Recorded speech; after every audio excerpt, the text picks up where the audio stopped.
All right.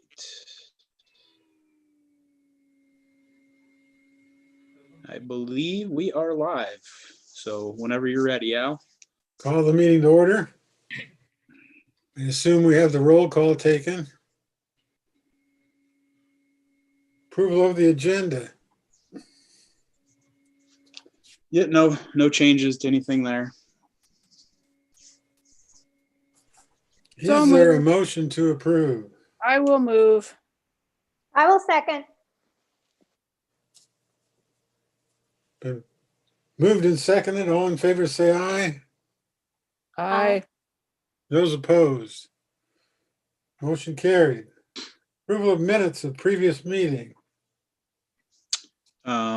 I sent those out this afternoon too. And of course, Jennifer sent them out right after the meeting last month. So I can pull them up if anybody has any questions on anything. If not, I make a motion to approve the minutes for previous meeting. I'll second it. Marilyn moved, Molly seconded. All those in favor say aye. Aye. Those opposed? Minutes are approved. Review of financial information. all right. Let me pull the bills up here quick.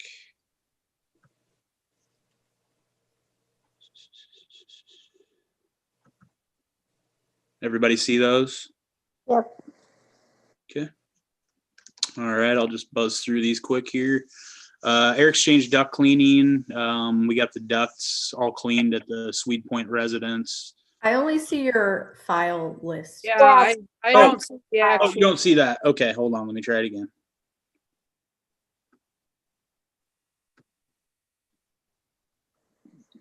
I'm glad I wasn't the only one that didn't see them. I looked at it, but that's not what I thought it was. There Is they are. that it? Okay, yep. Okay, good deal. Yeah, I for some reason clicked the wrong thing. So, air exchange duct cleaning at the Swede Point residence. I don't think it's ever been done, and Blaine had asked a while back if we could get that done. So we went ahead and got that done, and he had quite a bit of nasty stuff in his duct work. And let's see here. Baumgars, some of that were for tools for the Swede Point shop, and then we also had some materials left from the damages from the delayed show.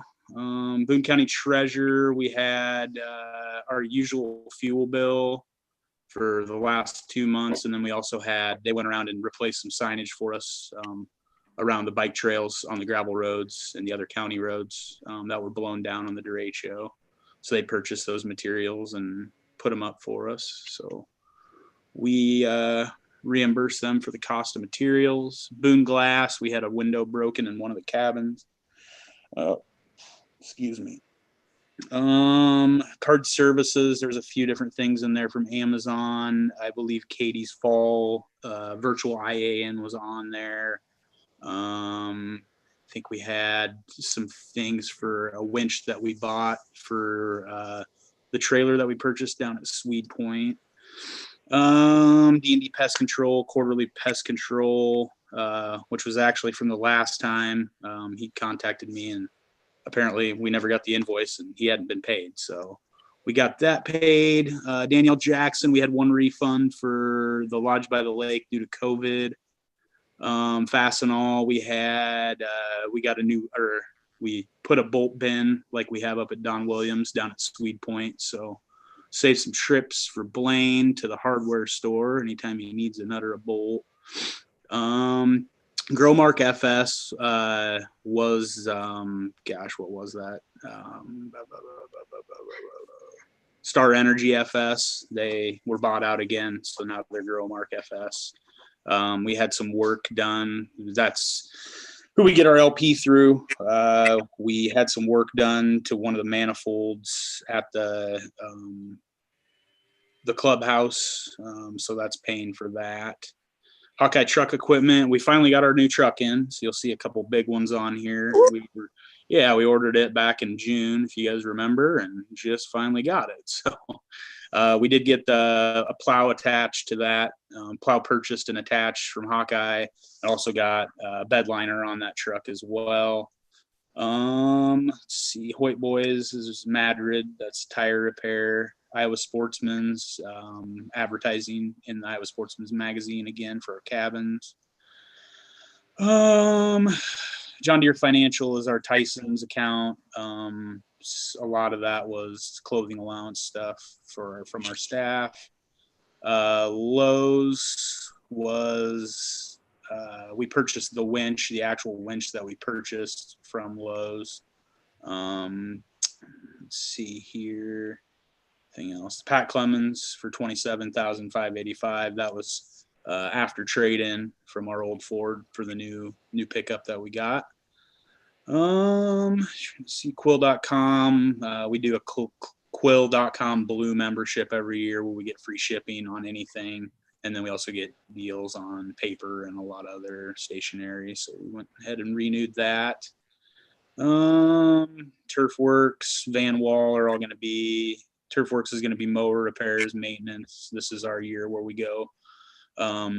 Usually every other year we go through our mowers a little deeper than we do every year. So we got everything, or most of the parts and filters and things like that for those mowers. Van Wall, we had some repairs on the John Deere skid loader. Walter Sanitary Service, that's going to be our trash for Don Williams, and Sweet Point. Webster, Calhoun, and Windstream are our telephone, and Xenia is our water down at Sweet Point and Grants Woods. And then we also had a Conservation Trust. That shouldn't say Don Williams Disc Golf Course. It should say Boone County Trails Advisory Committee. We had another grant, another force grant come through, a local grant from City of Boone for $6,700, and we're just going to move that. That's been deposited. We're just going to move that over into the Boone County Trails Advisory Fund, kind of like we have been with our last few grants that we've got for the engineering work that Snyder is doing. So, any questions on any of that?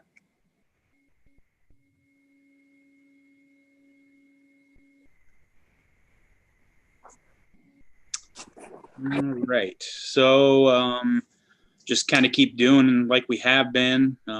If there's a couple of you that wouldn't mind running up to the courthouse tomorrow and signing those bills, that would be great. Or I can meet up however you guys want to do it, whatever works easier for you guys. I'm free tomorrow. Maryland, I'm free. So I can Okay. go up. Yeah, I think All I'm right. going into Boone tomorrow anyway, so I can do it also. Okay. So it sounds like Marilyn and Jennifer will take care of that.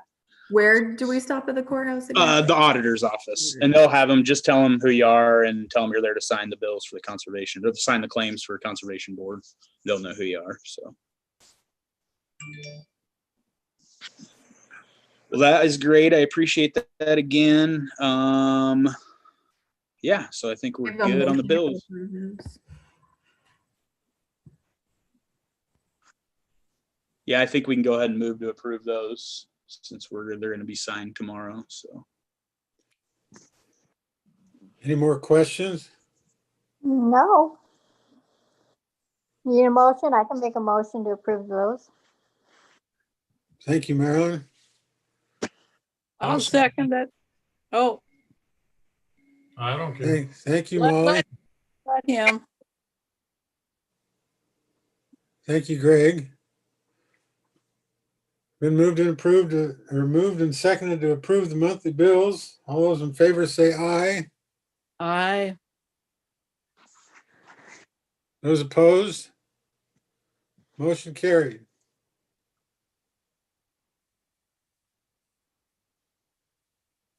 Old business, RFP for Grants All Woods right. restroom facility.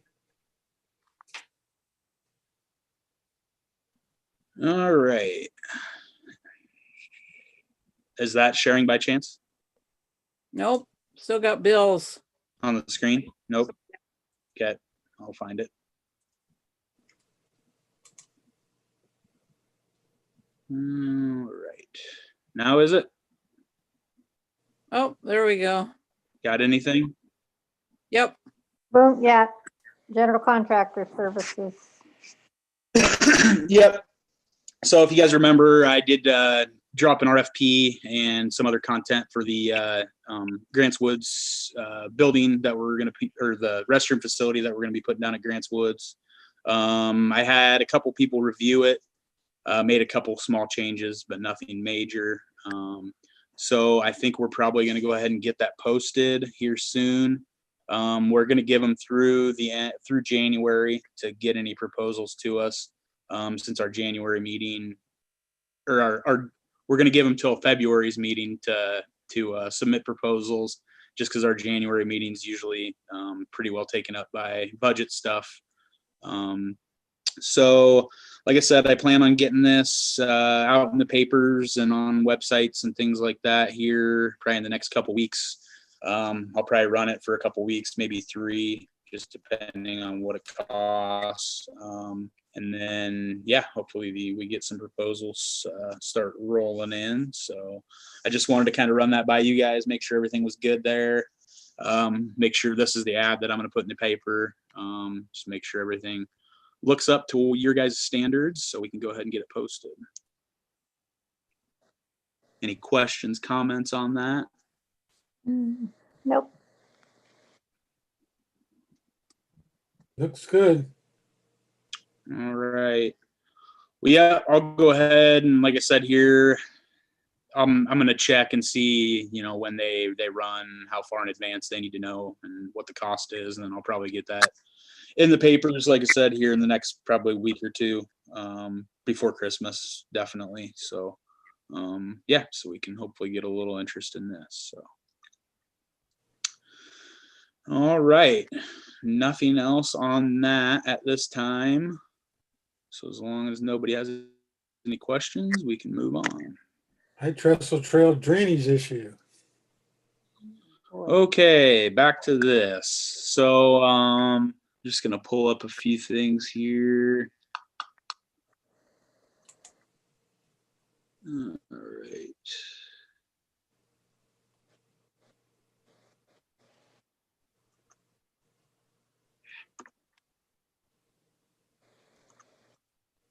All right, you're probably gonna see some maps here. You guys see those? Oh, Yeah. yep. Rotate it around here. All right, they're not very good. I just wanted to, or they're not, I guess, the best quality to kind of see on here, but I just wanted to kind of introduce you guys to the issue that was going on down off of the trail on the Doug Carlson property, which is going to be, so this right here, this is a LiDAR with hillshade map. This just kind of shows the topography using some satellite imagery to just kind of show you where the hills and things like that are. You can kind of see out here in the fields what the topography does out there. This is, of course, a fence line. So this is the trail. This is the Carlson's residence. And this is the area that we're having issues with. So you can kind of see along here, there is a little bit of a gully that comes out here into his field off of the trail. And if you remember, you can kind of see this is the watershed, I guess a sub watershed for that area right here. So that basically everything from up in this area is draining down into this creek or this tributary right here that runs under the trail and then out into Carlson's property. Here is some historic imagery of this is back in the 1930s. Just shows that this problem has been there for a long time. It's nothing that the trail did. Here's another image, I believe, from the 50s. And then this goes to the 90s. You can see there was some work that was done out here. I don't know if they tried tiling or maybe that was just not planted due to how wet it was. And then here is, I believe, our most recent picture. And this is from 2007. So again, same issue. We can see exactly where it's coming from. So, if you guys remember, I talked with the Board of Supervisors about this. This would have been, gosh, going back to last fall, even previous to that. Talked to them about, where we stood, what we felt, what was responsible, who was responsible, who wasn't responsible. So I think, I told them, made it pretty clear that we believe this is an issue that's been happening a long time, well before the bike trail was there, probably even before the railroad was there. It's just the natural topography of the land. So they had hired an attorney, the Board of Supervisors, or appointed an attorney to look at just kind of what we had proposed, had shown them. They looked at the original deed to the land. And if you remember right, in that original deed, it does say that we are, or the landowner, I guess, depending on who, this was written way back when the railroad owned and operated in this area. We are responsible for the drainage along the railroad or trail. Again, you can interpret that a lot of different ways. What are we responsible for the water north of the trail? Are we really responsible for how that gets to where it goes? Not necessarily, but we are responsible for the water that the trail does shed, or the former railroad. So they had, and I can pull up the email here. Let me pop on here. I'll get rid of the maps. Quick here.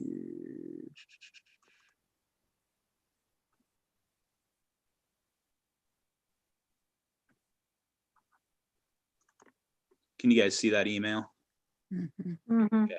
So this was an email. Like I said, I hadn't really heard much about it. I know the supervisors just kind of said, well, we'll kind of keep it at, we're really probably not going to do anything about it unless they're really serious about a lawsuit. So in between last fall and now, apparently they've had some conversations with the Board of Supervisors. So again, Board of Supervisors hired an attorney, Gary Armstrong, to kind of assess the situation. So following his opinion on the title and things like that, he thought that we should hire an independent source to review the situation. So Kent Rohde from Bolton and Mank, they're an engineering and planning firm out of Ames. They were appointed, or he was appointed by the board to kind of assess the situation, meet with the Carlsons, and kind of go over some solutions for the problem. So they did that. This would have been back in November. They met, I think Doug, the Carlsons met, Kent, and Chad Bain from the Board of Supervisors, and I think Scott was there as well. I don't know. I wasn't, I guess, formally invited to this meeting. Maybe they thought I was going to open my mouth and say something they didn't want me to, but anyway, so they had a meeting and kind of discussed, what's been going on. There's a lot of discussion. Apparently, the Carlsons are still claiming there's a lot of water coming over the trail right there. There's not. That was happening again following the decision that was made by the Carlsons and Andy Hawkinson to plug a couple of those tiles that are right there along the trail. Obviously, that wasn't going to work. All of the water just pooled up right there and was running over the top of the trail. So shortly after I'd taken over as director, I'd talked with Steve, our old park ranger, about it, and decided that it was not a good idea to plug those culverts, obviously. So he went back, unplugged the culverts. Of course, we hadn't had any water over the trail anymore, but again, that's causing a bigger issue for the Carlsons on the south side of their property. So yeah, they kind of talked about some solutions, what could be done, what the county's really responsible for. So they had Kent kind of just give an opinion, emailed to myself and the Board of Supervisors. I don't know if the Carlsons were involved in that or not, but I'll try to share that real quick too.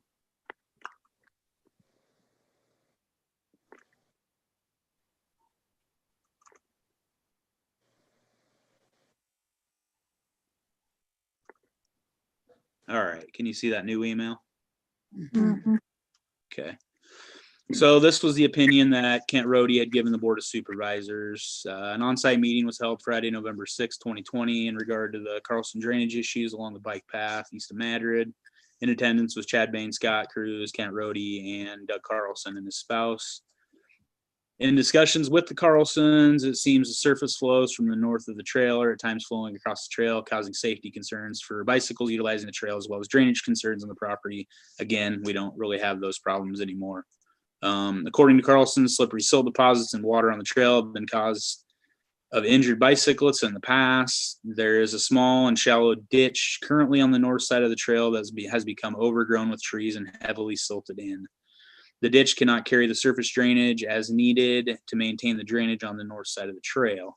It would seem a simple maintenance of trees and brush removal along with the ditch clean out of the ditch along the north side of the trail will resolve the concerns of the Carlsons, as well as provide a much safer experience for bicyclists along the route. Please let me know if you have any questions or can be of any further assistance. So following this, I did have a conversation with Scott Cruz, and then I also had a conversation with Chad Bain as well, just as far as where we go from here. Obviously, they want to try to avoid a lawsuit at all costs. It sounds like the Carlsons are pretty serious about one. Again, I'm no engineer. I don't really, my opinion's probably not worth much to them as far as what I think, the solution is, which is continue to let the water do what it's doing. But I told Scott and I told Chad, I don't have any qualms with going along and doing what he had suggested. And the ditch that he's talking about, it's literally just out of the right of way of the trail. It's probably a couple feet deep at most. And then once it kind of gets to the area that I'm going to pull that map up one more time. Actually, I'm going to pull up a beacon map here just to kind of show you guys exactly where I'm talking about here.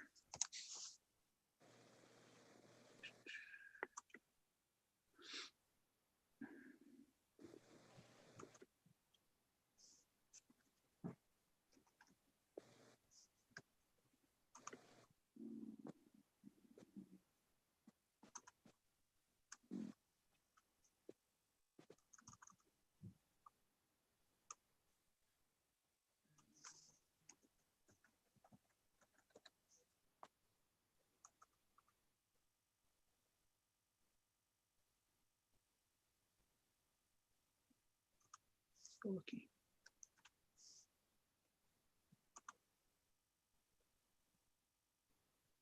All right, are you guys seeing my beacon screen there?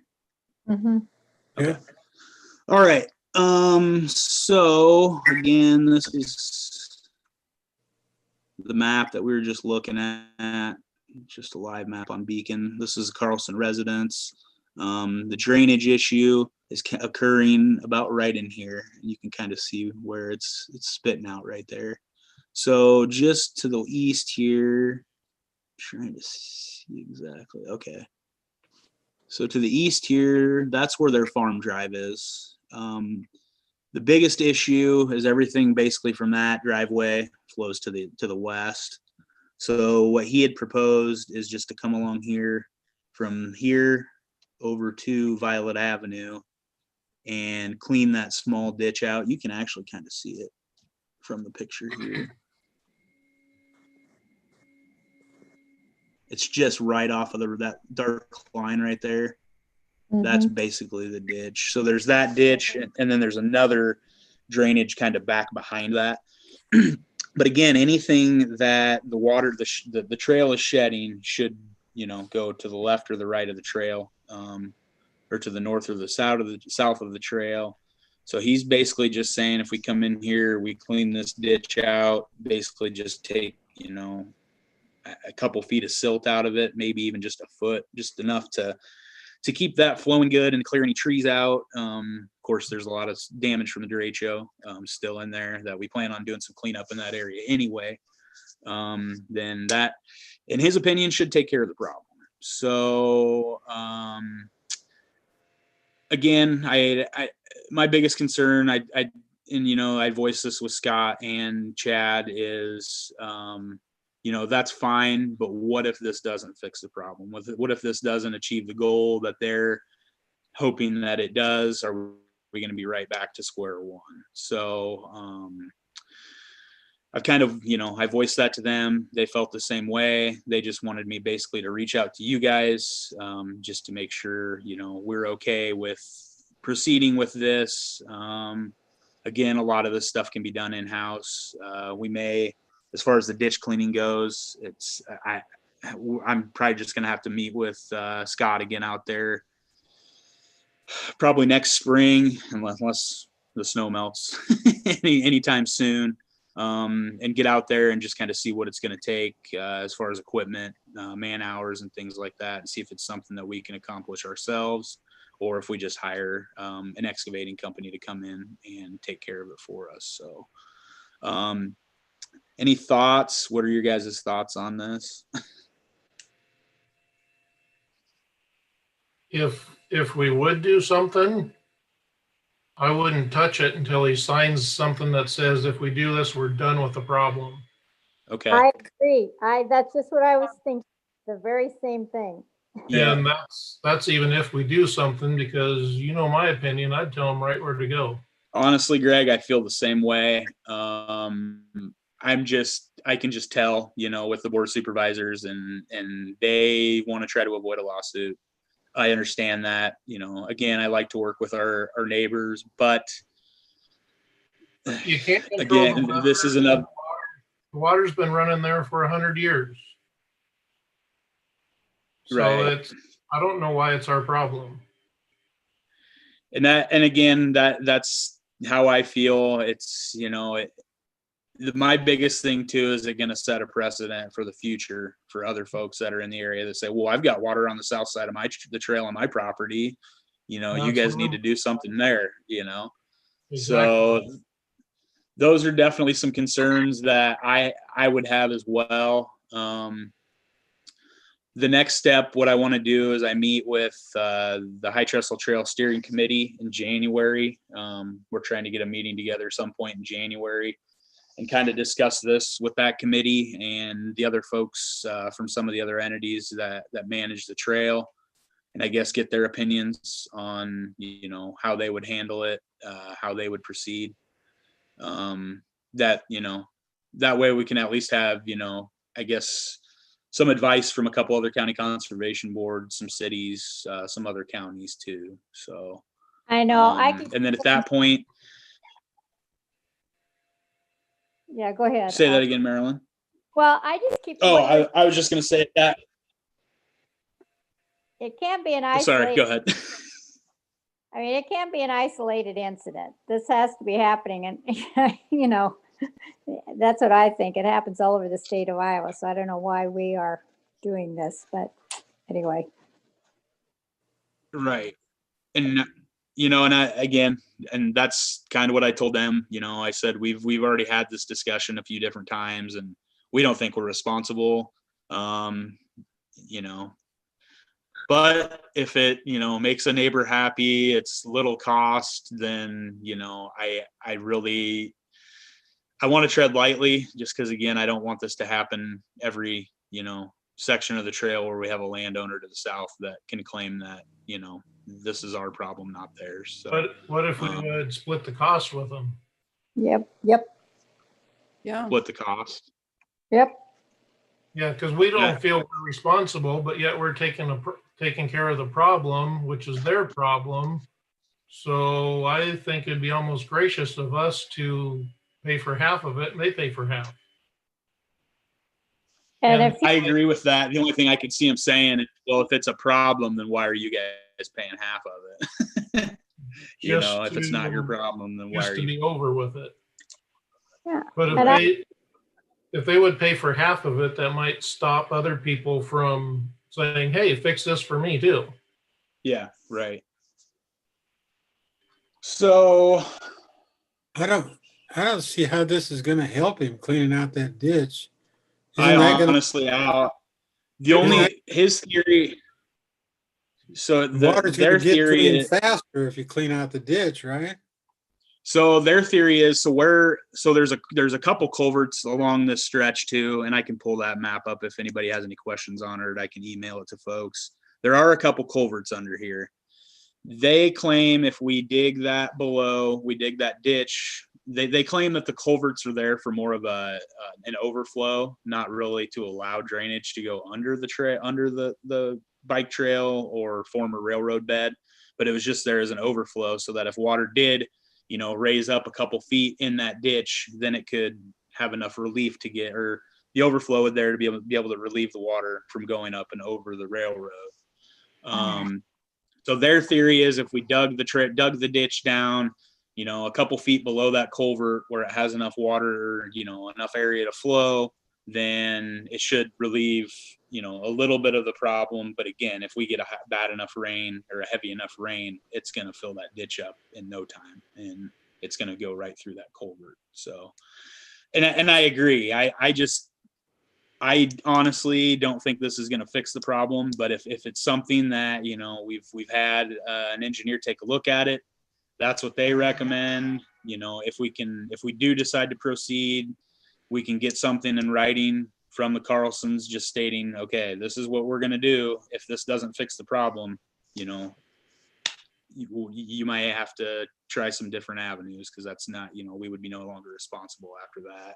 And then, I don't have any issue with a cost share on it. If they want to solve the problem, we want to be done with the problem. That's something we can definitely talk to them about. Well, if this ditch has actually silted in, Yeah, where's the silt coming from? Their field. their field. Exactly. Oh, so the water that's pooling on their property, is that cropland or what is it? I know I'm not good at Yeah. reading this map. Yep, that's all cropland.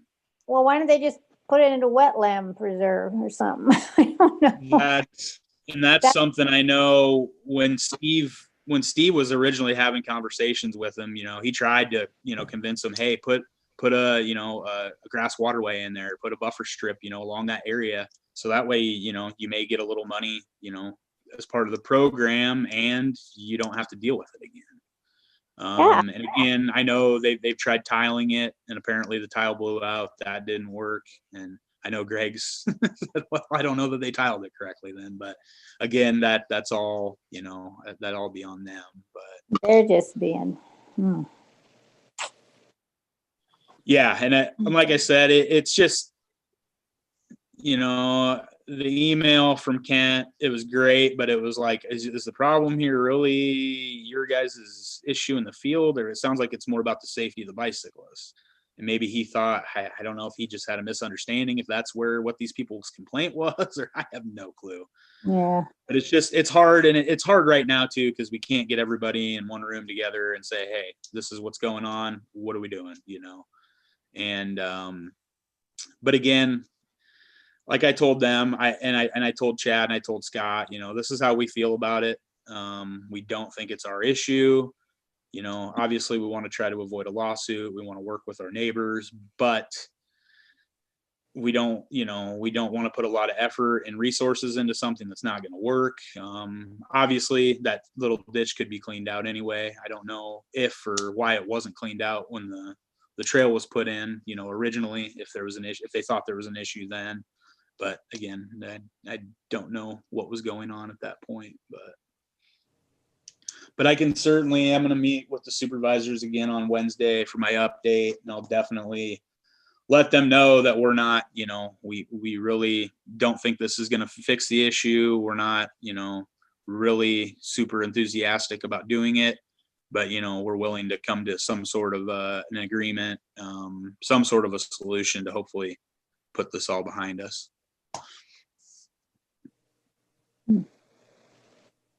Anybody else have anything to add on that?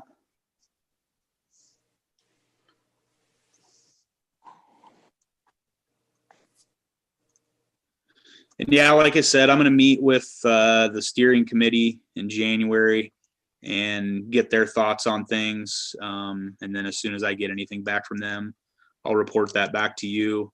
I'll continue to talk with the supervisors and county engineer to, hopefully get a plan together.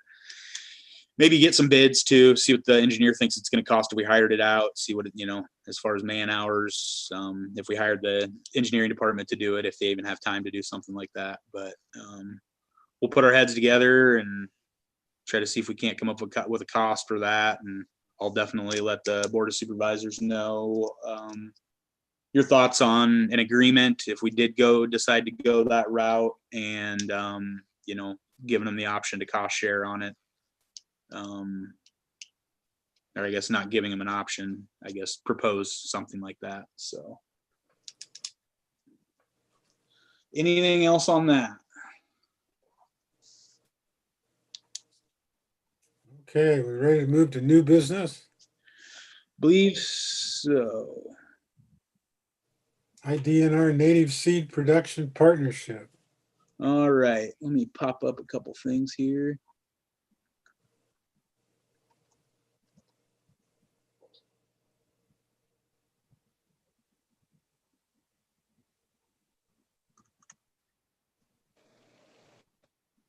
All right, can you see that email, Bill William Johnson? Yes. Okay, so I've been chatting a little bit with the folks up at the Prairie Production Facility up at Brushy Creek. Bill Johnson's the gentleman's name. He actually lives in Ogden. I'd worked with him a little bit when I worked for Polk County Conservation. We had a couple prairie production plots with Polk County.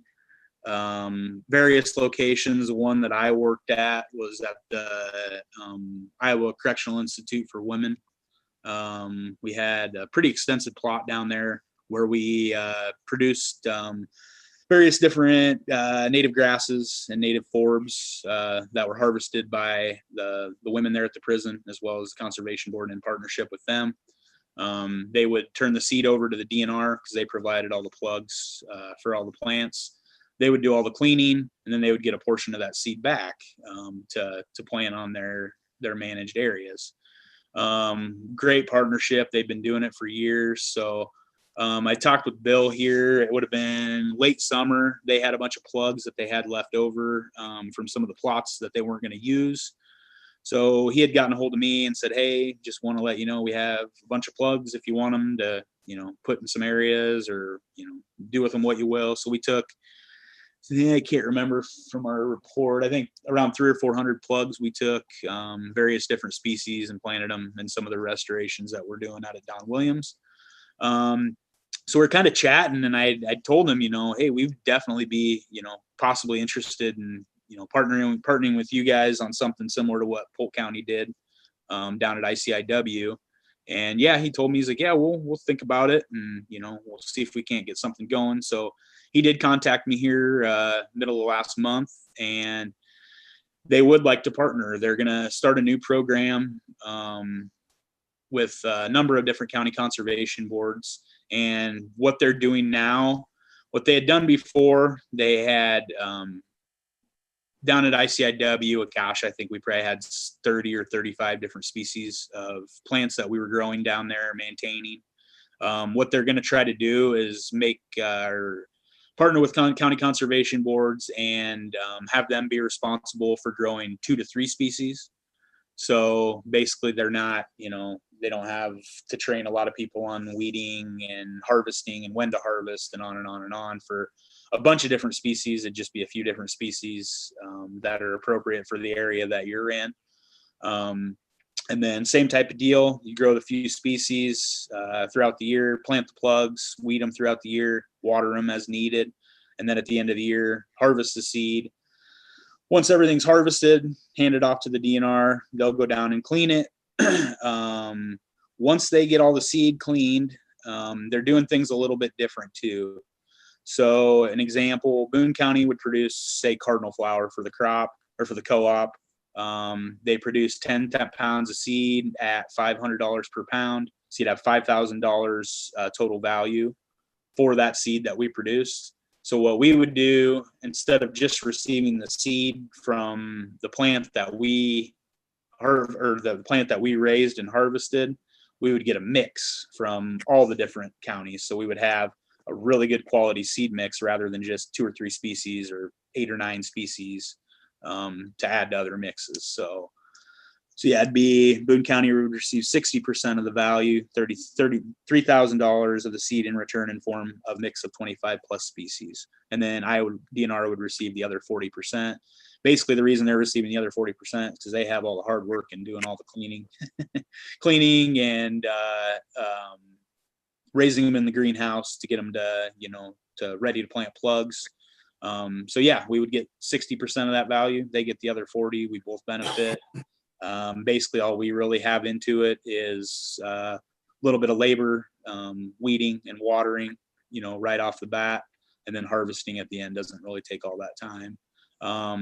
Bill had mentioned that they would probably be able to supply the mat or the fabric to install the plots. So basically, our staff would just go out and install the fabric, burn all the holes, and we take it from there. When I was at Polk County, I was actually in charge of installing, I think about 1.5 acres of this mat. So I've done it all before and kind of know how it all works. So it shouldn't be any problem for our staff to do. So I've got another kind of little brochure here, or a newsletter. This was back when they kind of launched this program. Looks like it was back in 2012. I just kind of wanted to show you guys a few pictures, and it just kind of shows the process. So obviously the seed goes out, gets harvested, they take it back in, clean it, they grow it in their greenhouse facility. This is actually a greenhouse facility at their the correctional facility up in Rockwell City, because they have a partnership with them as well. Once everything is grown to plug size, then they bring it out, and this is what the plots look like. Again, you guys are more than welcome to read through this newsletter. Kind of explains about their program they had back then. But yeah, that's the plot. You can kind of see here, there's a variety of different plants that they're growing in this plot. When I talked to Bill, he kind of thought, he said, we can take on as much as we want. I told him maybe we should start with maybe 2 or 3 species. That way we don't have, we're just starting with the maximum amount of things we can have. That way we know kind of what species are going to do well at Don Williams, the ones that the deer are going to leave alone. Of course, we have a lot of deer out there. So Bill's going to help us out with that, kind of determine which species of plants would be appropriate for Don Williams. And then we'll kind of play it by ear this first year. If something doesn't work, we can replace it with something else next year. So, but yeah, it's a fantastic program. Like I said, this prairie seed is not cheap. So rather than buying it on our own, to reconstruct some of these areas, we might as well be producing it too and cutting down costs on that as well. So anybody have any questions or comments on that? I like it. Yeah. Sounds like a win-win. Yeah. And again, that's, like I said, it's basically just labor on our end, cost of water, to water in the plugs and labor, other than that, there's not a lot of input into it for us. And yeah, we get a great benefit from it. So yeah, I just was talking with him, and again, he thought it'd probably be a good idea to run it by you guys. He was going to get all the logistics and everything worked out. Probably here, he said it'd probably be first of next year before he had it all figured out, and then we can get something signed and get a contract made and get the project hopefully rolling this spring. So Very good. all right, I think that's all I have on that. High Trestle Trail Memorial Shelter Bench.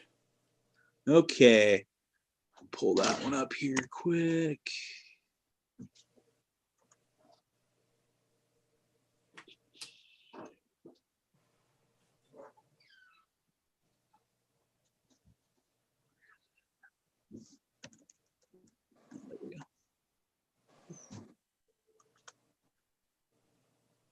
Okay, so I was approached by a gentleman here.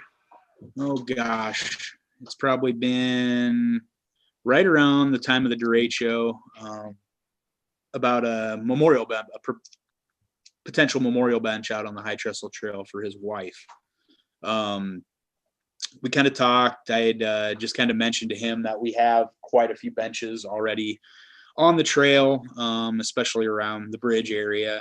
And he agreed, he thought, yeah, there is a lot. But I brought up the idea, we don't really have a memorial policy. I'd like to put one together at some point, but we've been trying to get people to, do things more at Grants Woods, maybe put some benches there, open air shelters along the trail as well. Of course, a lot of folks don't have thousands of dollars to spend on something like that for a memorial, but it just so happens that this gentleman does. So I kind of told them what we were looking for, what areas were the most popular. Him and his bike group and his family, they went out and checked on some locations. And something that I had mentioned to them, this has been going on since we put in the shelter here to the east a little bit. So yeah, this is the area that he wants to put one. So if you guys aren't familiar with an overhead shot of that, here is the monoliths on the east side of the High Trestle Trail, and then the bridge. The bridge is to the west here. Here's the shelter that the Conservation Board built. I think that was my first year here. Andy and I and Steve built that. Very popular, folks. It's always full. And I've had a lot of folks ask, hey, why don't you put another shelter, in the vicinity of the bridge? Because we have a lot of folks that, when they get down there, the one shelter's full. They may want somewhere to congregate with their group. So I always thought it wouldn't be a bad idea to put another shelter along the trail in this area. And this is kind of where I proposed, doing it. This has been a while back. Proposed the idea to the family of the gentleman and himself, and they thought it was a great idea. So they had proposed be an identical structure, 12 by 20 structure that sits there currently to the east of here. The whole cost of the project will be donated by the family and the donor. We talked about, because I told them that we had constructed the one previous and we didn't have a problem doing that or helping with it. It'd just be time. I told them when the weather gets nice, we really don't have a lot of time for other projects. We've got other projects that are kind of lined up for next year already. So said not a problem. He could hire a contractor to come out, mimic the shelter that we have exactly, and we would have another shelter there. So he told me that he was going to have a contractor run out there and take a look at things early this week at some point, and he'd kind of get back to me and let me know that it was a go, as long as the Conservation Board was okay with it, okay with the location, then we would go ahead and go with it. So yeah, again, this map just kind of shows where the proposed shelter is going to go. We thought of the little area, the little blue square down there too. He had talked about maybe a bench there, but he thought once the shelter was built, he could probably incorporate the bench into that somehow as well. So I had just told him I would talk with you guys and get your guys' thoughts on it and see if that was something we wanted to proceed with. Yeah, is there just not enough room to have a shelter on the south side of the trail? Is that why it's on the north side? Yeah, yep. That and this side of the trail too is designated equestrian trail on the south side. That's Yep. right. Yeah. Okay. So that's why everything's on the north. And then also it would be kind of cool, I thought too, if you could put it on the south side. You could almost, you'd have a really nice overlook of the valley, but you can see where it's mowed right there. It drops off pretty good from that point. I just thought, you wouldn't have the cross traffic like coming and going. If you're coming from the west, you'd have to cross the bike line on the, Sure. But I can see there's not enough room on that south side, and it is the horse trail. So. Yep. But yeah, like I told them, I don't think we need 50 of these things along here, but I think another one would definitely be beneficial. I think folks would definitely appreciate having another place to stop and sit and sit back in the shade for a little bit and relax. Because like I said, this one, it's just every time we go out there and there's people on the trail, there's always somebody in it, which is great, but it just goes to show that we probably need, more of these in the area. And again, I tried. Everybody that wants a memorial on the trail, the first thing I go to is Grants Woods, because I tell them, this is a park, we're developing it, where we'd like to put up a number of open air shelters within the park. Those would be great benefit. They wouldn't have to have, concrete pads, fancy concrete pads like these ones either. You could put them on, crushed limestone. You could put them on pads if you wanted to. Benches as well. There's endless opportunities for benches and stuff over there, but people are pretty adamant about wanting things on the trail. And I guess if they're going to spend thousands of dollars to put up a shelter, I think we could work with them on the location. So yeah, I think what I'll do, I don't think it'll be an issue. I think this, I just needed to run it by you guys to make sure it was okay. I'll probably let the steering committee know that that's what we're planning on doing. I don't think I'll have any objections from them, but again, it's our jurisdiction. We can do what we want in that sense, but just so they're aware that something is going up there in case people have questions. So any other questions, comments on that?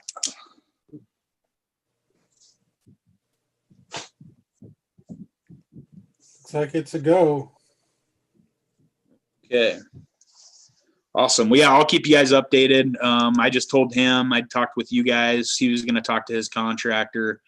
Once he had all that figured out, I just told him, we'd obviously need contractor information, make sure they're insured and things like that, and then go ahead and move forward. So I would doubt anything will probably happen yet this year, but probably in the spring. So.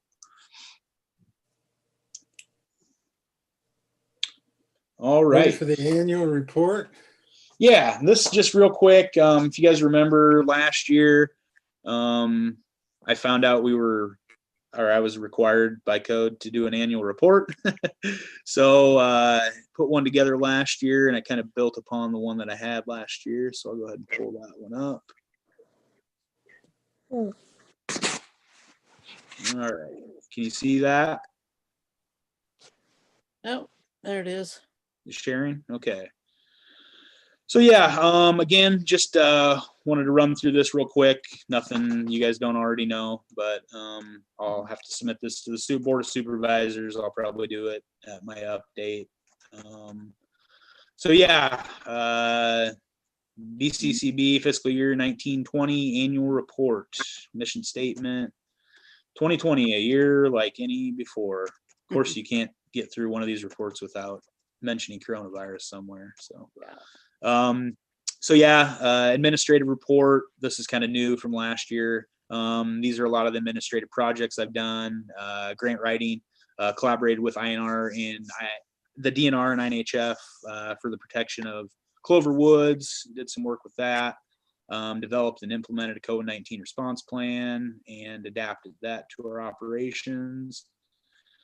Coordinated with contractors and vendors on capital projects and other managed properties, state and local meetings, provided oversight and technical expertise on wildlife and land management practices on the BCCB managed properties, collaborated with multiple city, counties, and municipalities on planning and implementation of various projects throughout the county.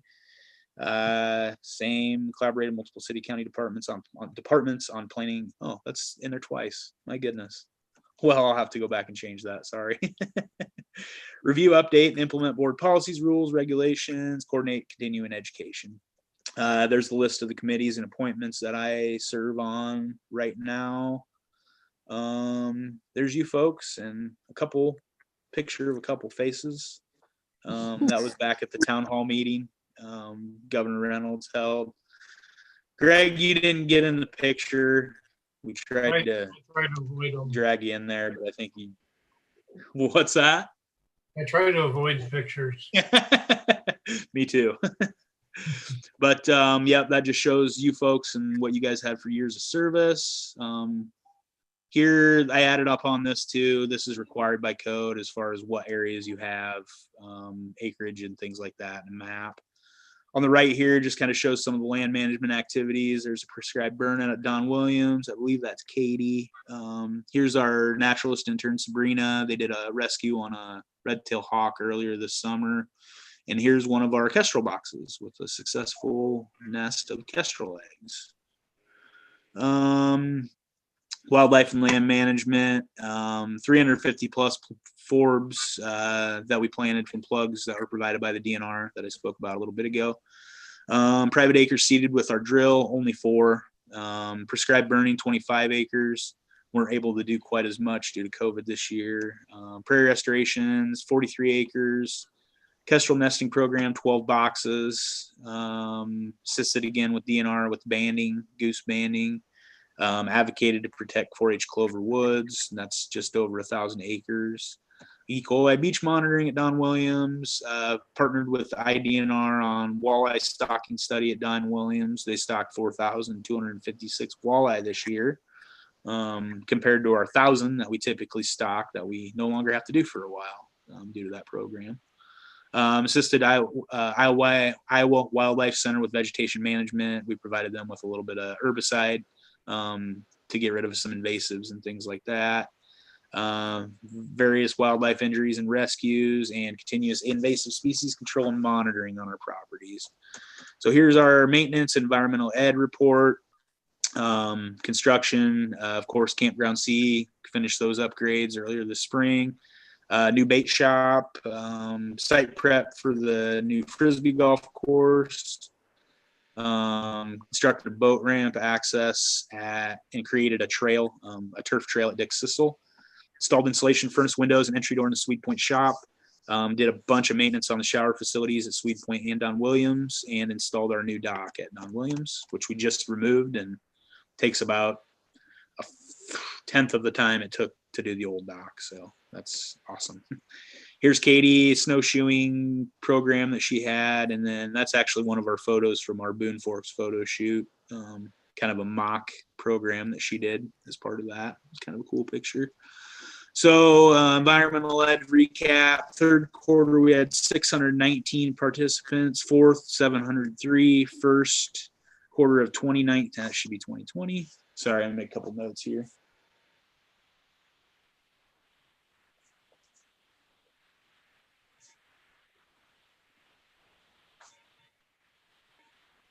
Okay. Sorry, so I don't forget.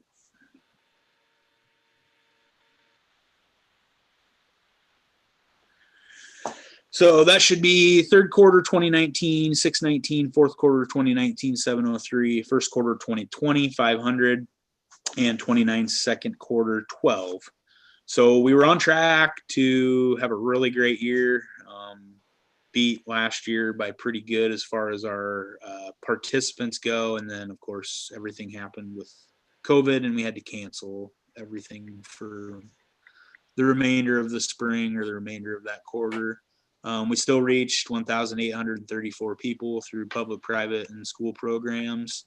And we provided 57 programs that actually went through to public, private, and Boone County schools as well. Just put a little blurb in here about adapting our programming to virtual and self-serve methods, and just a little note down here that we had to cancel 25 programs due to COVID-19. Oops. Just a couple pictures here. There's the bait shop in the middle there, picture of Blaine, and our ornate box turtle that we added to our family of critters. So this stuff, again, I won't go through all this. You guys all know this, but this kind of goes through our expenditures and our revenue. This is new. This is kind of interesting just to kind of see where our money goes as far as our expenditures. Almost half of it goes to maintenance and operations. 34% go to staff wages, 15% benefits, 3% to admin, and little sliver to recreation services. And then our revenue, that's kind of neat too, just to see where our revenue comes from. Obviously, big chunk comes from Don Williams Camping. Golf's kind of starting to creep up on that though. Swede Point Camping, 11%. cabins is a pretty good chunk. The 2 shelters, not really a lot, and then some other revenue from naturalist programs and grants, reimbursements, and things like that. So here's our highlights. Worked with the Trails Advisory Committee to begin planning for the Phase 1 project to Swede Point. Boone Forks Committee began working on a regional website in collaboration with Project 7, hopefully launching that next month. Katie received the Spirit Scouting Award from Boy Scouts of America Prairie Winds District. Partnered with the Y Camp on the captive injured raptors for programming. Still kind of working on that, getting that all shaken out as far as our agreement there. Coordinated with DNR and U.S. Army Corps of Engineers to repair the undermining at the E26 and Highway 30 boat ramps. Work with land and water stewards from AmeriCorps on invasive species removal. Developed an MOU with City of Boone to turn over the management of E26 to us. Began planning and fundraising for a future dog park at Swede Point. Partnered with Scout Cale Wineland to develop an orienteering course at Don Williams for an Eagle Scout project. 3 of our staff completed S190, S130, L180 Iowa Interagency Wildland Firefighter training. A lot of volunteer groups, 4-H, Boy and Girl Scouts, helped out with cleaning up litter, trail maintenance, and grounds maintenance at our properties this year again. Again, represented Boone County on the Squaw Creek Watershed Management Authority Board. Developed and implemented the BCCB COVID-19 response plan.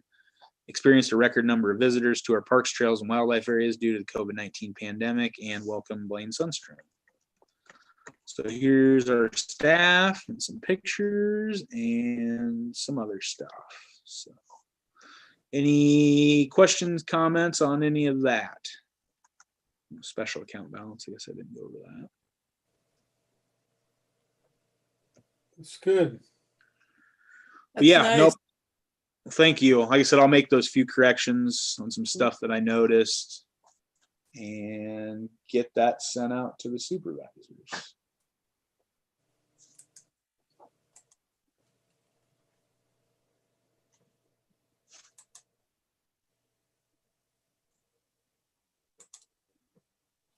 All right. Moving on. Personnel policy changes. All right. So earlier, it would have been right at the beginning of spring. We met with Stacy Tharp, our HR director from the courthouse, just to kind of go over some things that she had questions on, and some questions that we had for her as far as that are HR related.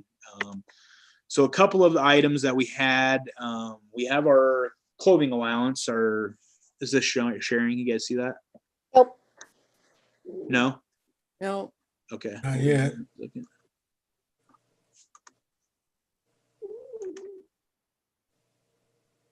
There we go. You see it now? oh, there we go. Yeah. Okay. Oh shoot, what did I just do? All right. So right now, not a lot to change on this. Right now, we're allowed $300 annually for clothing. Again, it's just work clothing, no like underwear, socks, or anything like that. We can also get, coveralls and coats and things like that as part of our clothing allowance. The way that we used to do it was by fiscal year, and then I believe it was changed to your anniversary date as far as when that 300 rolls over. Stacy said that she agrees with the clothing allowance, but they're trying to get everything to either end fiscal year or calendar year. Most everything is going to end calendar year from now on, except for new budgets and raises and things like that. So she thought it'd be a good idea to change ours to calendar year rather than fiscal year, which I told her I didn't have a problem with. It just have to be, simple policy change by us. There's a couple other things that I did change in here. So yeah, the $300. So each full-time employee will, at the beginning of each calendar year, beginning January 1st, be allowed $300 toward approved personal clothing purchases. If said employee does not use that $300, The unused balance will not carry over, be added to the new amount. It just goes away. So this is just kind of some of the criteria. There are a couple things I did change in here. So peace officer uniforms will be provided as stated in the BCCB defensive equipment policy, where costs for law enforcement uniforms will not be deducted from employees' annual clothing allowance. It used to be that way, but I found when we had to put Katie through the academy and she had to get all of her law enforcement gear, which would be about the same for anybody, we killed that $300 with like a pair of boots, I think. A pair of boots and a pair of pants. So I talked with Stacy about, any law enforcement type equipment, not equipment, but clothing is more safety clothing. So she said that we wouldn't have to include a lot of that stuff within the policy or within the $300 clothing allowance. So I did make that change. It stated before that the employee was responsible for keeping a running balance. Makes it easier if I can do it that way. If they have questions, I can warn them, you only have a few bucks left, don't go over. And then that way I have a better idea of what's spent throughout the year on that too. Other than that, I think those were all the changes. So anybody have any questions, comments, anything else I should add, remove on that?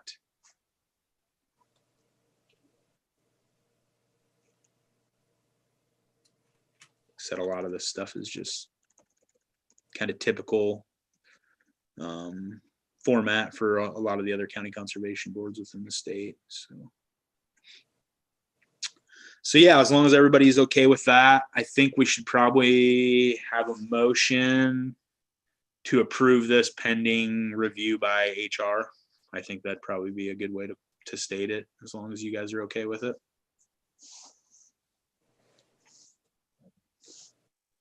Okay, I'll make a motion to approve the clothing amounts and how it's being handled.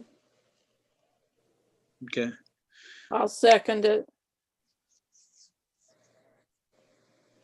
It's been moved and seconded. All those in favor say aye. Aye. Those opposed? That motion is carried. All right. So yeah, Jennifer, I would just say, I guess in the minutes that the board passed amendment to the clothing allowance guidelines pending review by Human Resources. I think that should take care of that. All right. So the other one that we wanted to clean up was, pull that up here, our comp time policy.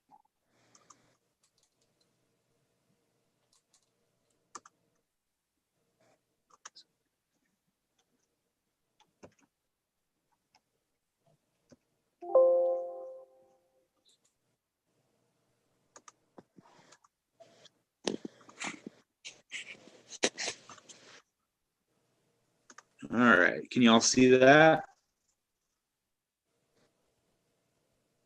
Yep. All right. So our comp time policy has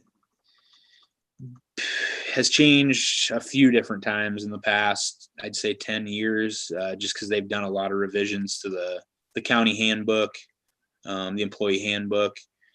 The way that it was before, and I'm going to pull that up quick too.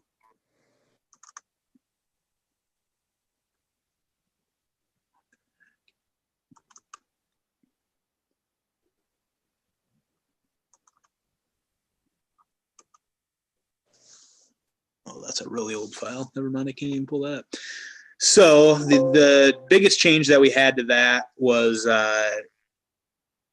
as far as how much comp time, as well as how much they can carry over into the next fiscal year. The new policy for the county, as far as carrying hours over, is 40 hours. The biggest issue that we have with that is new fiscal year starts during our busiest time of year. Our ranger staff could build that up very easily, 60 hours very easily. Like right now, Blaine, I think he's got way more than he should. I think prior to this new policy that I'll be proposing to you guys, I think they were only allowed to accrue 80, which is way low. I've looked at some of the other county conservation boards, and a lot of folks are up around the 120. Some don't have a limit. Some are up 160. So I thought ours was probably appropriate at 120 as far as how much they can accrue. And of course, I can approve that if, under certain circumstances where they would need to accrue a lot of comp hours, which happened this summer following the derecho. Blaine accrued a ton of comp hours as he was working to get, number one, his house back in order, and number two, just all of the debris and things that we had to clean up due to the derecho. So yeah, I think right now he's sitting at right around 140 hours, which this time of year is when I encourage them to use that comp time. Of course, they don't really get a chance. I guess none of us really get a chance to do much vacationing, from April through, or from about March through October. We kind of reserve this time of year for that. So yeah, that was changing. And then, like I said, the amount that we can carry over as far as comp time right now is set at 40. I'd like to set it so we're able to carry over at least 60. I talked with Blaine and Katie, and they thought that was pretty acceptable to be able to carry over 60 into the following year. So yeah, I just wanted to buzz through this real quick.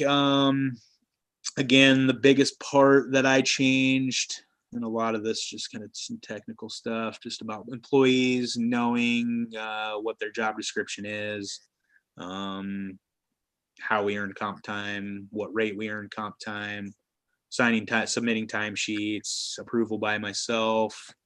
So yeah, this portion right here, so comp time must be taken no later than 1 year from date incurred, that stayed the same.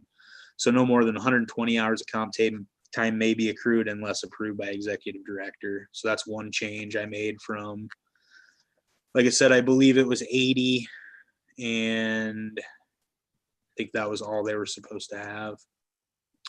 The next portion here, employees will be allowed to carry over no more than 60 hours of comp time into the following fiscal year. Employees will be paid for comp time not used by June 30th of each year.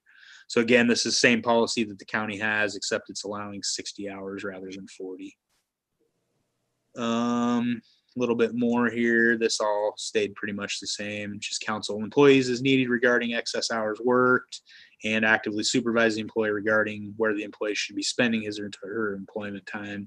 Again, a lot of that's technicality, but so yeah. So again, we just changed or proposed changing the hours that we can carry over and then the hours that we can accrue. So if anybody has any objection to that or any questions, comments.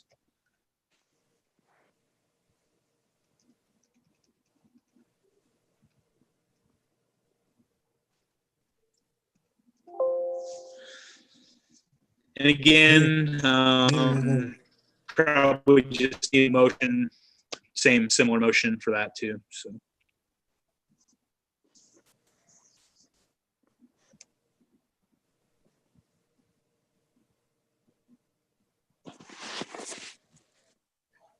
I'll make the motion to approve those changes.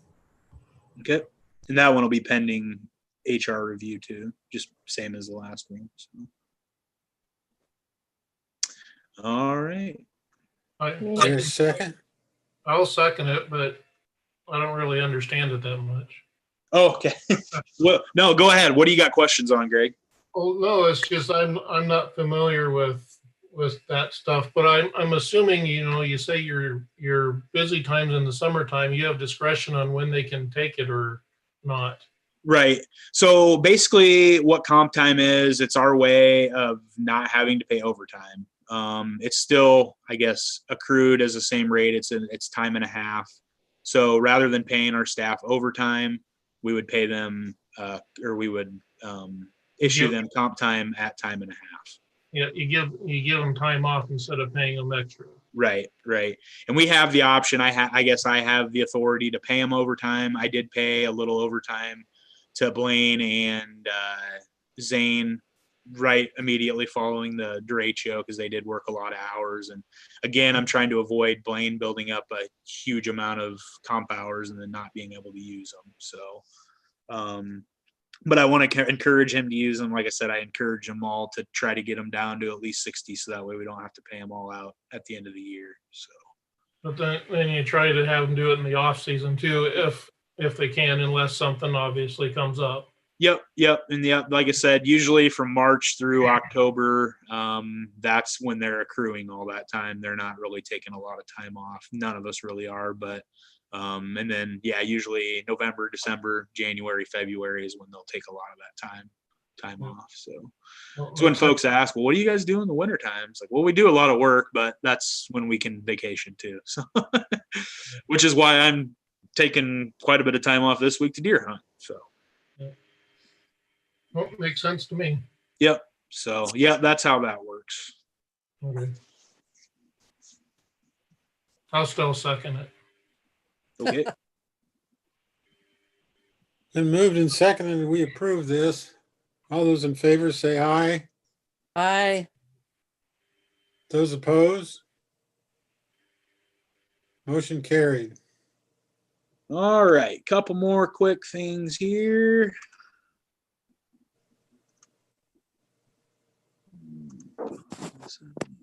So looks like we got user fees next. Pull those up.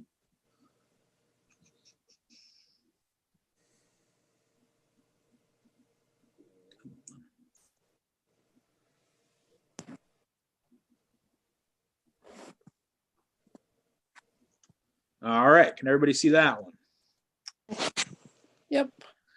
All right. So here's our 2020 user fees. On the right is our 2019 user fees. Not a lot's changed. The only thing that we did add was the daily, or I guess that was the year before. So everything's the same.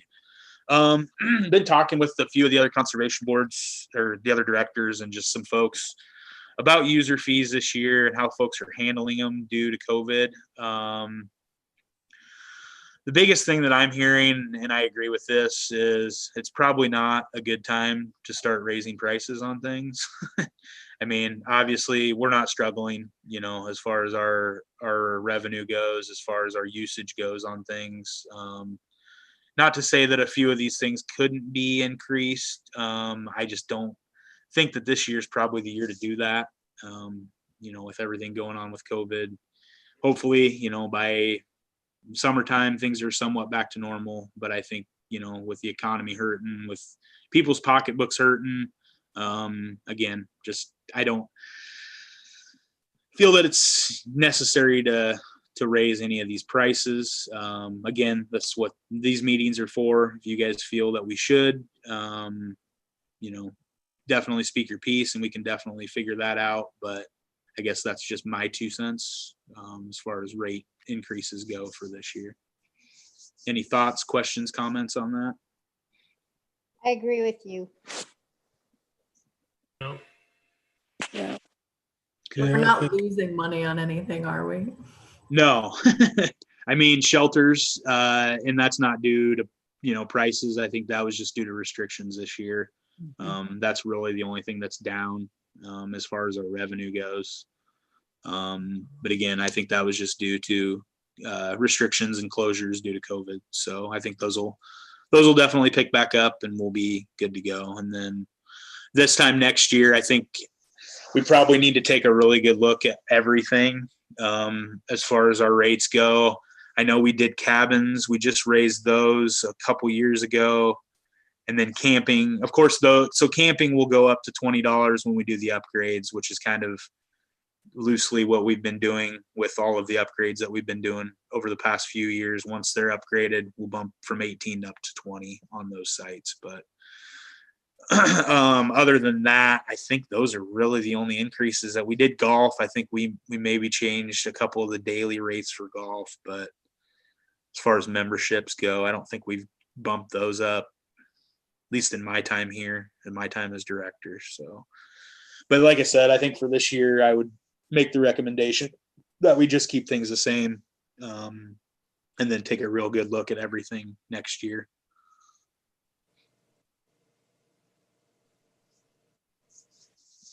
Sounds good.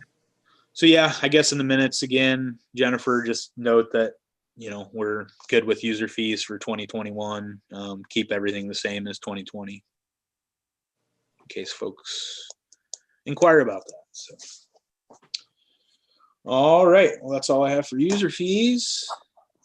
Last but not least,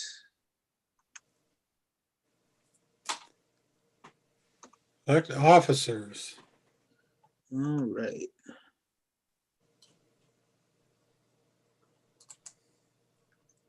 What the heck happened here? The rest of my sheet go. Oh. Okay. I don't know what happened there. I'll just do it. You guys see that screen I'm sharing?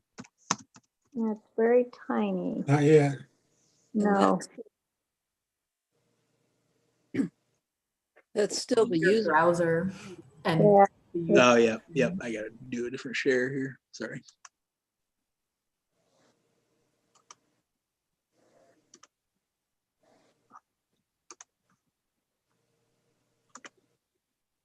All right. Can you see it now? Yep. You just have your names. For some reason, the formatting's not working on this, but so this is what we have for this last year. Al, you were chair. Greg, you were vice chair. Jennifer, secretary. Molly and Marilyn were our other two members. So, and I can pull up the year previous to that too. I believe I have that in here. No, maybe I didn't. Oh yeah, I did. There it is.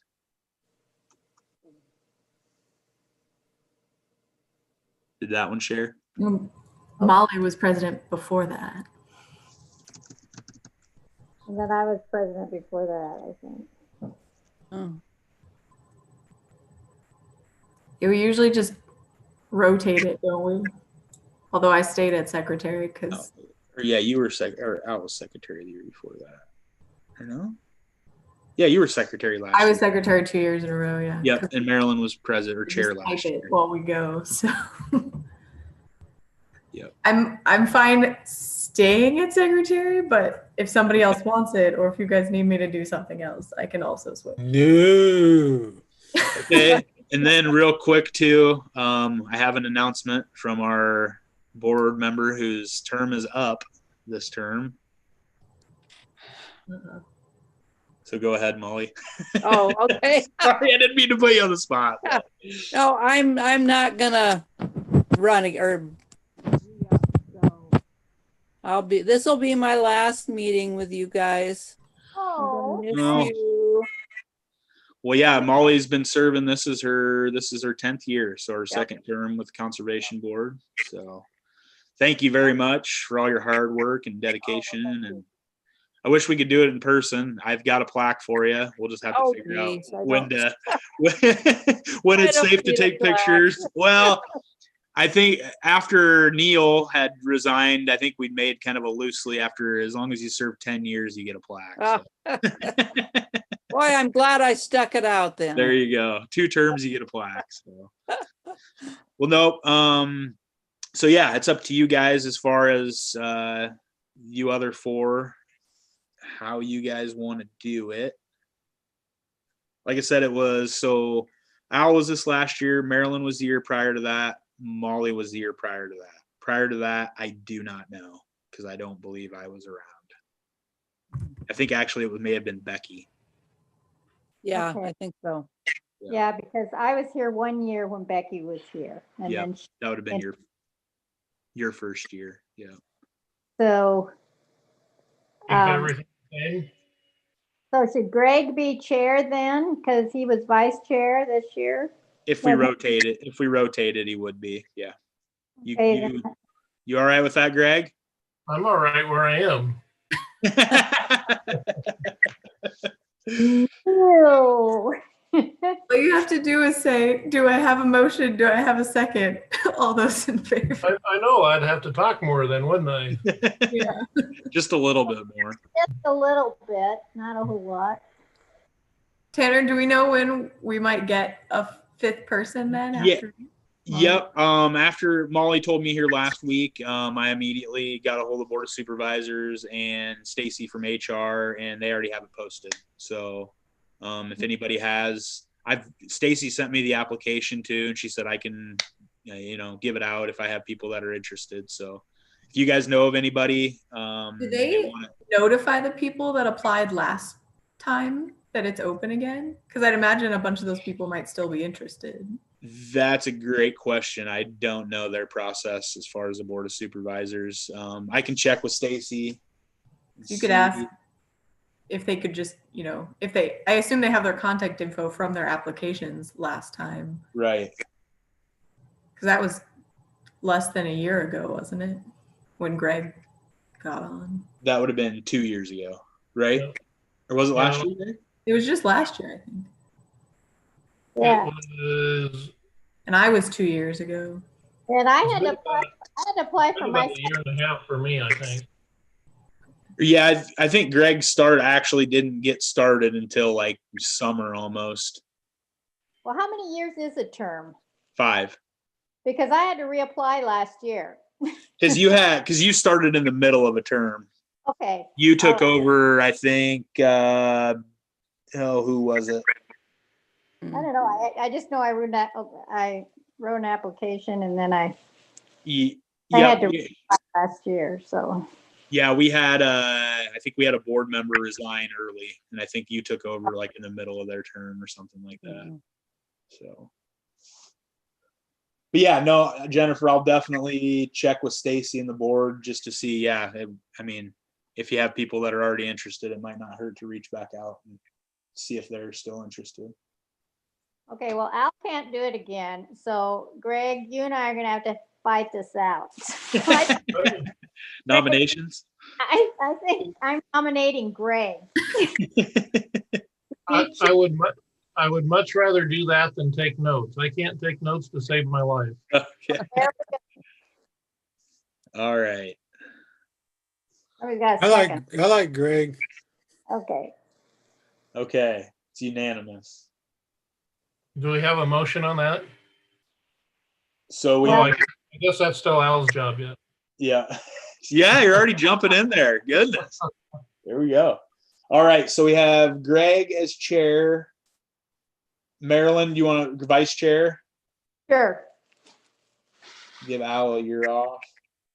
Vice chair. And then Jennifer, secretary. And then we'll have Al, just member.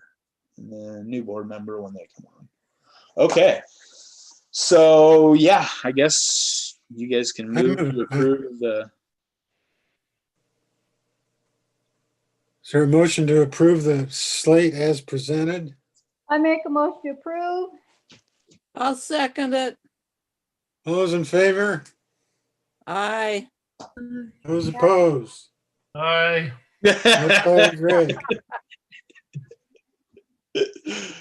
All right. Well, all right. So I think that does it. Just a couple quick things as far as open discussion. Still working on FEMA stuff. Seems like that's never ending. I don't know if I'll ever get done with it.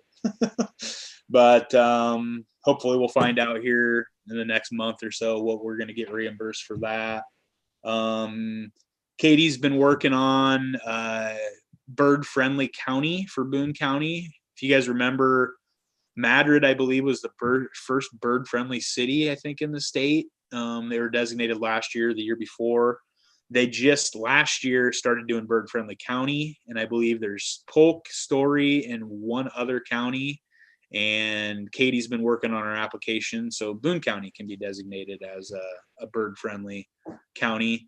Quite a lot of criteria involved with that. She's been gathering information, talking with folks from all sorts of different organizations, trying to get this thing beefed up so we have a good application, and hopefully we get the designation. So I'll keep you guys updated on that.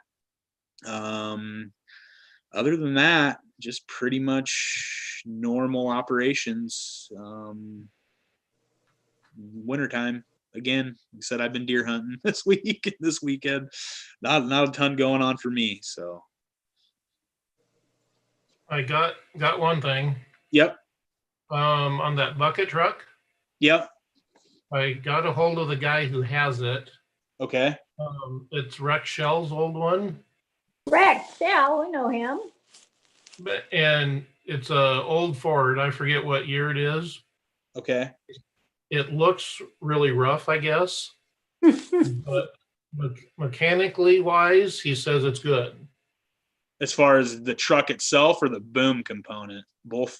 He said mechanically the truck itself, he says, is good, Okay. and the boom itself I think is good too. I think he said he was thinking about putting the boom on another truck. Oh. So the boom should be good. It has the hydraulic leak somewhere. He's trying to figure that out. Okay. I think, does it have like a 50-foot reach? Does that sound right? 50 be a good. I think our telehandler had 40, so yeah, that'd be a good reach. Okay. I think I that'd think do that's what we needed anyway. And he's asking if I can't find my notes right now, of course, but I think he was asking 12.5 for it. 12.5. Okay. And do you know what the weight on that one was? Was it a big truck or is it a smaller one? It's probably a smaller one. I'm guessing like a Ford 9000 or something Okay. is what I'm guessing it was. Okay. Well, yeah, if you want to send that to me, any information that you have on that, and then I need to take a look at the budget. Again, the supervisors did pay that tractor off too. I don't know if I mentioned that at last meeting, maybe. So that frees up a little bit of money in our budget for something like that. But of course we did buy that trailer too, already this year. But, is it something that he's looking to get rid of like pretty quick or? Well, it was something, when I overheard him talking about it, he thought, well, I'm just going to keep it so nobody else buys it and has it in the area to compete against him. Yeah. But then he's like, well, I'm not really going to stop anybody else. If somebody else wants a truck, they're going to go get a truck. Sure. So he's like, well, no, I'll sell it. So I don't think he's going to use it. Okay. So he did have somebody that might be interested. He sold them a chipper or something. Okay. And he's like, yeah, he kind of wants a truck, but yet he didn't want to spend the money on the chipper, so he probably doesn't have the money for the truck. Okay. All right. So I don't know. And it sounds like, according to him, says even on the auctions, the bucket trucks are getting kind of pricey. Yeah, I'm sure they are. So yeah, it may, I don't know for sure what you're looking for, if you want a nice fancy one, or if you don't care if one's half rusted out, or That doesn't mean, as long as the boom works and it gets from point A to point B is all I really. that's kind of what I thought. and we don't have to work on it all the time, of course, but it is a diesel, okay. so that should be a plus on that part. Yeah. So Yep. Well, yeah, if you want to send me some information too, and I'd like that's to look. that's really about all I got on it. Okay. Yeah, he There's lives some. he lives just north of Boone. So, I mean, if you want to go look at it, it's not that far to go look at it. Rex Shell does. Well, Rex doesn't It's have not any. wrecked that owns it. Oh, okay. Oh, It was his. okay. Oh, I supposed to be a second. Okay, gotcha. Well, yeah, Greg, if you maybe want to let them know we're interested, and if I can meet up sometime and I'll take a look at it. Yeah. Do you want his number? Yeah, that'd be great. I mean,